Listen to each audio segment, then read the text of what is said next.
Magandang araw sa ating lahat, lalo na sa ating mga tagapanunod.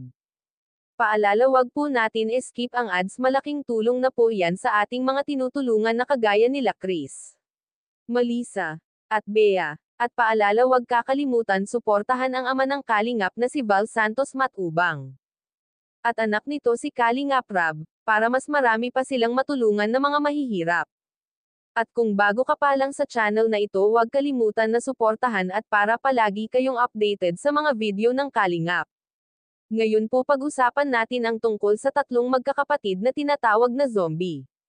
Mga ka-viewers, narito po ang mga ilan sa mga update nila.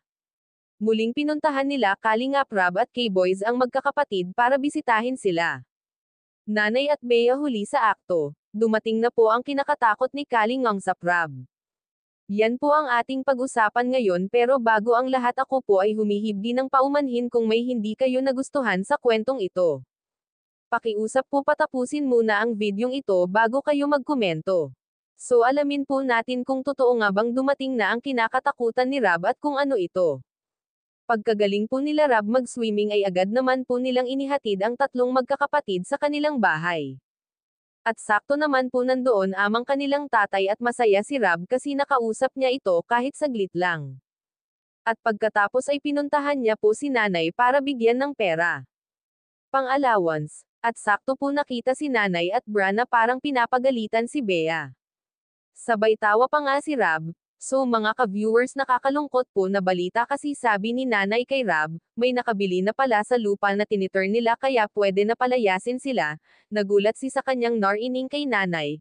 Kado di ng problema po, wala pa silang saring lupa.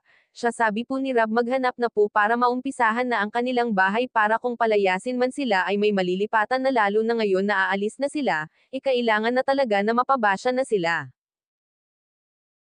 Kasi nga pala, Kuya Rab, sabi daw po ni Ate Ami, mayroon na daw pong mabili ng lupa na ito. Oy, Kaya aprita si Ami. hindi na kayo mapalayas pala dito. Opo. Naku po. Yan na ngayon Kasi pumunta daw kinakatakot sa kanila natin. yung may sarili nito. Naku. Yan na yung kinakatakot natin, ano.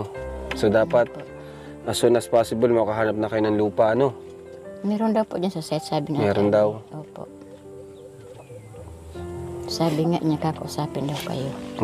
Magkano daw po? Wala pa Walang naman. alam. Kausapin na kami. Sige po. Yan. So, sige Nay, at mapunta na rin po kami, ano. Opo.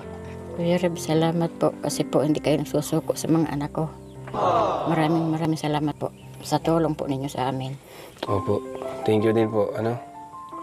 So, di lang naman kami, pati ang mga viewers at ang buong mga kasama ko, ang team Kalingap at K-Boys. So, sige po. Bye-bye po, Nay. Para Yan lamang po at maraming salamat, sana po ay nasiyahan kayo sa panonood.